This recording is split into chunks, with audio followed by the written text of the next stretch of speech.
Este punhado de sal que eu seguro na palma da minha mão, agora, enquanto a chuva bate na janela de um apartamento qualquer, em uma cidade barulhenta qualquer, não é apenas sal. Seus cristais não são brancos, mas de um tom terroso, quase rosado, como se tivessem absorvido o próprio pôr do sol do deserto. Ele não salga a comida, ele tempera a alma. E seu peso, quase insignificante, é o peso de uma promessa, de uma bênção sussurrada no idioma do vento por uma mulher cujos olhos continham a imensidão do céu e a sabedoria da areia. Para entender o que este sal significa, preciso te levar de volta para o lugar onde o mundo acaba e começa, para o deserto de Teneré, no coração do Níger. Tudo começou com um fim. O fim de um emprego que drenava minha vida. O fim de um relacionamento que se tornara um eco de si mesmo. O fim de uma versão de mim que eu mal reconhecia no espelho. Eu estava saturado de ruído. O ruído das notificações, das expectativas, das buzinas, das conversas vazias. Eu ansiava por um silêncio absoluto, um vazio tão profundo que eu fosse forçado a me ouvir de novo. Eu não buscava a paz de um retiro de yoga ou a tranquilidade de uma praia isolada. Eu buscava um confronto com o nada. E o mapa me mostrou o lugar perfeito para isso, o Teneré, um deserto dentro do deserto do Saara, conhecido pelos tuaregues como o deserto lá fora.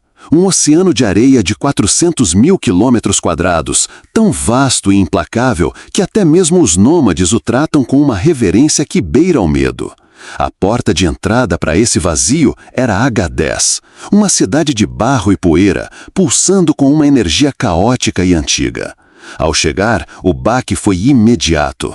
O calor não era um abraço, era um soco, um bafo seco que parecia roubar a umidade de dentro dos ossos. As ruas de Agadez não são pavimentadas com asfalto, mas com a própria história. Cabras perambulavam entre motocicletas remendadas com arame. Homens com turbantes índigo negociavam à sombra de acácias espinhentas, e o ar era uma mistura densa de especiarias, combustível diesel e o cheiro adocicado de esterco seco. O famoso minarete da grande mesquita, feito de barro e vigas de madeira que se projetam como espinhos, perfurava o céu azul cobalto, um farol de fé em meio ao mar de areia que cercava a cidade por todos os lados. Foi ali que encontrei Moussa. Eu não o procurei. Ele me encontrou, como se o deserto já tivesse decidido por mim.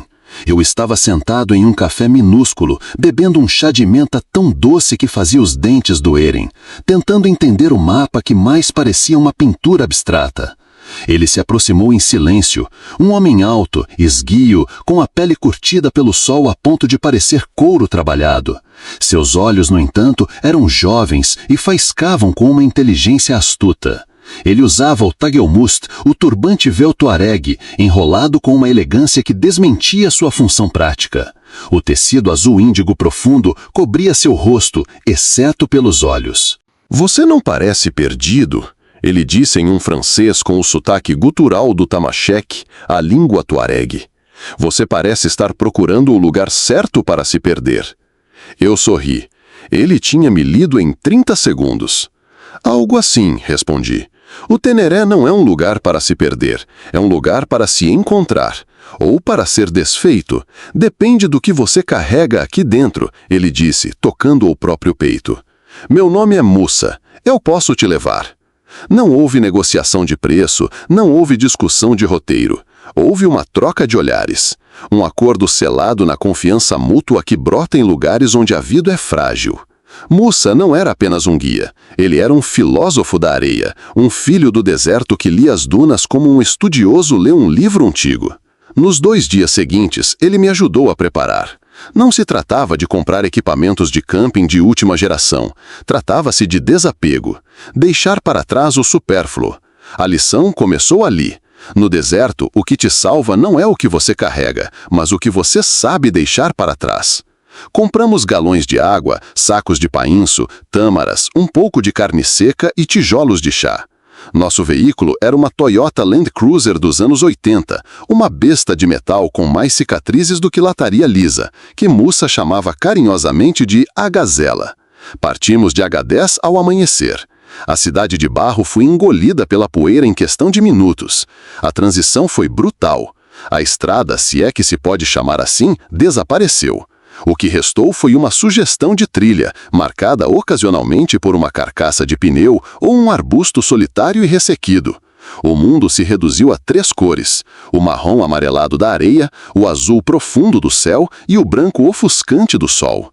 As primeiras horas foram uma tortura sensorial. O chacoalhar incessante da gazela, o calor que transformava o interior do carro em uma fornalha e a monotonia da paisagem criavam uma sensação de claustrofobia a céu aberto. Minha mente, acostumada ao bombardeio constante de estímulos, entrou em pânico. Tentei ouvir música, mas o som parecia artificial, uma profanação daquele silêncio primordial. Desliguei. Tentei ler, mas as palavras dançavam na página. Desisti. Fiquei apenas olhando pela janela, vendo a mesma paisagem se repetir por horas. Dunas, céu, areia, sol. Moça dirigia com uma calma sobrenatural. Suas mãos mal se moviam no volante. Seus olhos semicerrados varriam o horizonte, lendo sinais invisíveis para mim.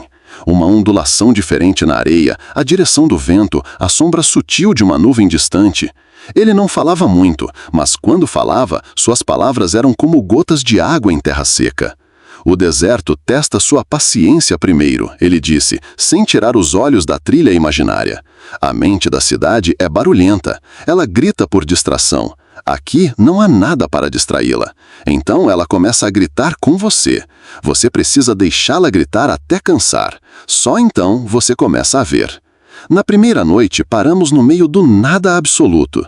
O conceito de meio do nada ganhou uma nova dimensão para mim. Não havia uma árvore, uma rocha, uma colina, apenas uma planície infinita de areia compactada que se estendia até encontrar o céu. Moza desligou o motor, e o silêncio que se seguiu foi a coisa mais alta que eu já ouvi. Era um silêncio físico, uma pressão nos ouvidos, um vácuo que parecia sugar todo o som do universo. Ele fez uma pequena fogueira com galhos secos que carregava. O fogo era uma presença viva e reconfortante na escuridão que descia rápida e densa. Preparou o chá. O ritual era hipnótico. A água fervendo na pequena chaleira de metal, o chá verde, a hortelã fresca e uma quantidade obscena de açúcar. Ele derramava o líquido de uma altura considerável em pequenos copos de vidro, criando uma espuma espessa. O primeiro copo, disse ele me entregando um, é amargo como a vida. O chá era forte, quase medicinal. O segundo, ele continuou repetindo o ritual, é forte como o amor. O segundo copo era mais equilibrado, mais encorpado. E o terceiro, disse ele com um leve sorriso nos olhos, é doce como a morte. Era um néctar, um final suave para um ritual que era, em si, uma conversa sem palavras. Naquela noite eu não consegui dormir. Deitei-me em um tapete ao lado da fogueira moribunda e olhei para cima. O céu! Eu nunca tinha visto o céu. Não de verdade. Sem a poluição luminosa das cidades, a Via Láctea não era uma faixa nebulosa. Era um rio de diamantes derramados sobre um veludo negro. As estrelas eram tão brilhantes e próximas que eu sentia que podia esticar a mão e pegá-las. A imensidão não era mais assustadora, era acolhedora. Pela primeira vez em anos, eu me senti pequeno, mas de uma forma boa. Uma partícula insignificante, mas conectada a tudo aquilo. A mente da cidade finalmente começava a se calar. Os dias seguintes se fundiram em um ritmo meditativo. Acordar antes do sol, beber o chá amargo, dirigir por horas sob o calor implacável, parar ao meio-dia na sombra mínima da gazela para comer tâmaras de pão, dirigir novamente até o sol começar a baixar, e então montar acampamento para o ritual do chá e a contemplação das estrelas. Moza me ensinava sobre o deserto, não sobre técnicas de sobrevivência, mas sobre sua alma. Ele me mostrou como encontrar água seguindo o voo de certos pássaros, como a cor da areia indicava sua firmeza, como o vento esculpia as dunas em formas que contavam histórias de tempestades passadas. Ele me falou sobre seu povo, os Keltamachek, os Tuaregues. Nós não possuímos o deserto, ele disse uma noite, enquanto o fogo estalava. Nós pertencemos a ele. A areia é nosso livro, o vento é nosso mensageiro e as estrelas são nosso mapa. Somos livres porque não carregamos nada que não possamos levar em um camelo. Nossa riqueza não está no que acumulamos, mas na nossa honra, na nossa família e na nossa hospitalidade. Ele me explicou o significado do Tagelmust. Não era apenas proteção contra o sol e a areia. Era um símbolo de masculinidade, de status, de modéstia. Cobrir o rosto diante de estranhos ou de mais velhos era um sinal de respeito. O índigo, que manchava sua pele de azul e lhes deu o apelido de homens azuis do deserto, era um sinal de riqueza e nobreza. Eu estava aprendendo a ler o silêncio, a ver a beleza na monotonia. O deserto não era vazio, era minimalista. Cada elemento tinha um propósito, uma força. A resistência de um arbusto solitário, a arquitetura de uma teia de aranha em um cacto seco, a linha perfeita do horizonte. Minha ansiedade se transformou em calma. Meu desejo por ruído se transformou em uma apreciação pela quietude. Eu não estava mais lutando contra o vazio, eu estava flutuando nele. No quarto dia, a paisagem começou a mudar. Dunas gigantescas, algumas com mais de 100 metros de altura, surgiram no horizonte. Eram esculturas monumentais de areia, com cristas afiadas como lâminas e curvas suaves como corpos adormecidos. O Teneré estava nos mostrando seu coração. Foi então que Moça apontou para algo que parecia uma ondulação de calor na distância. Família, ele disse, simplesmente. Levei quase 1 hora para entender o que ele queria dizer. O que parecia uma miragem lentamente tomou forma. Eram tendas baixas feitas de couro de cabra e tecido, ancorados contra o vento por estacas e cordas. Um pequeno acampamento nômade surgindo do nada como uma ilha em um oceano dourado. Camelos ruminavam preguiçosamente e a silhueta de algumas pessoas se movia entre as tendas. A recepção foi formal e calorosa. Homens saíram para nos encontrar, cumprimentando Moça com toques no ombro e palavras rápidas em tamacheque. Eu era o estrangeiro, o Iclã, mas não havia hostilidade em seus olhares, apenas uma curiosidade calma e digna. Foi convidado a entrar em uma das tendas. O interior era surpreendentemente fresco e espaçoso. Tapetes coloridos cobriam o chão de areia e almofadas ofereciam assento. O cheiro era de couro, fumaça de lenha e algo mais, algo que eu não conseguia identificar, um perfume doce e terroso. Foi então que eu a vi. Ela estava sentada no fundo da tenda, observando tudo em silêncio. Era uma mulher idosa, mas sua idade era impossível de determinar. Seu rosto era um mapa de rugas profundas, cada linha contando uma história de sol, vento e tempo. Ela usava um véu escuro que cobria seus cabelos, mas não seu rosto. E seus olhos eram a coisa mais viva que eu já tinha visto. Eram escuros, brilhantes e continham uma profundidade que parecia abarcar todo o conhecimento do deserto. Havia neles uma autoridade natural, uma paz que impunha respeito imediato. Moça se aproximou dela e beijou sua mão, murmurando saudações respeitosas. Ele se virou para mim. Esta é Fatimata, a matriarca, a avó da minha esposa, a alma deste clã. Eu inclinei a cabeça em um gesto de respeito, sem saber o que dizer. Ela não sorriu. Apenas me observou, seu olhar penetrando através das minhas camadas de insegurança, da minha identidade ocidental, do meu propósito naquela jornada. Senti-me completamente transparente, como se ela pudesse ver a saturação de ruído da qual eu estava fugindo e a busca por silêncio que me levara até ali. Passamos o resto do dia no acampamento. O ritmo de vida era lento e deliberado. As mulheres cuidavam das cabras, teciam tapetes, preparavam a comida. Os homens consertavam equipamentos, contavam histórias.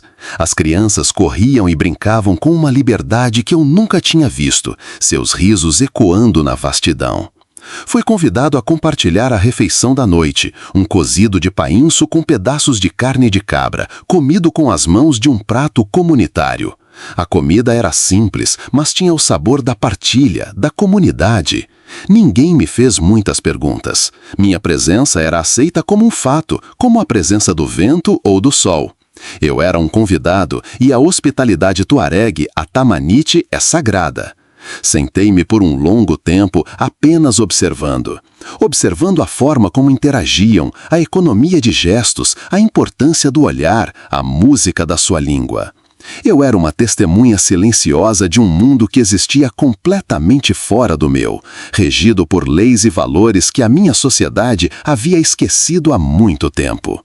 Mais tarde, enquanto a fogueira central crepitava e as estrelas começavam a sua exibição noturna, Fatimata fez um sinal para que eu me aproximasse. Moussa veio comigo para servir de intérprete. Sentei-me no tapete à sua frente. O silêncio se estendeu.